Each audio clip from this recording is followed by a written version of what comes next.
Now, the Executive Vice Chairman, Chief Executive, National Agency for Science and Engineering Infrastructure, Professor Mohammed Haruna, has identified the development of the steel industry in Nigeria as vital to the automotive industry. He made this submission in a presentation to the inaugural retreat of the National Steel Council in Abuja. Maria Mohammed has details. An inaugural retreat of the National Steel Council resuscitated by President Muhammadu Buhari 40 years after it was last set in place.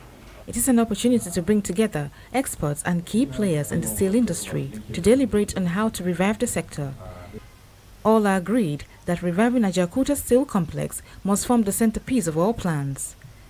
The Executive Vice Chairman of the National Agency for Science and Engineering Infrastructure, NASENI, is a guest speaker here. He acknowledges the government's efforts to establish automotive industry parks, but points out that the dream cannot be possible without a developed skill sector. The federal government of Nigeria has spent over $10 billion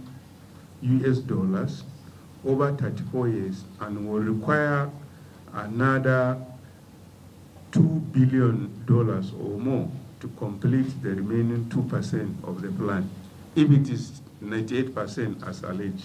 Development in the mines and steel sector in Nigeria dates back to 1958, when planning for a virile iron and steel industry commenced.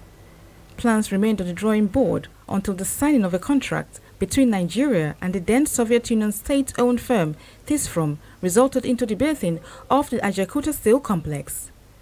As at 1994, the Ajaokuta steel complex was said to have reached 98% completion. For Professor Haruna, all hope is not lost for the steel sector, and he recommends that the federal government should adopt public-private partnership model to fund steel complexes, with Nigeria not owing more than 40% equity in such partnerships.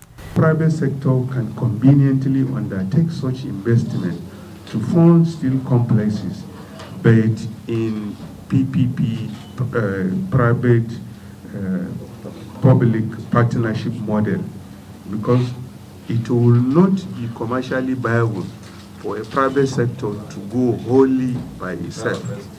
There is a lot of incentives that must be granted by government, and government must patronize that product by blocking the entry of some foreign product. The chairman of the National Steel Council, Mohammed Murtala Aliyu, who is a former minister, believes that a lot more still needs to be done in the steel sector, considering the country's population and the quantum of steel required in the country. A lot more work has to be done, and that's why you'll wonder why $2 billion will be required, to finish the remaining 2%, because the components that will be required are the expensive parts. That's all. Thank you.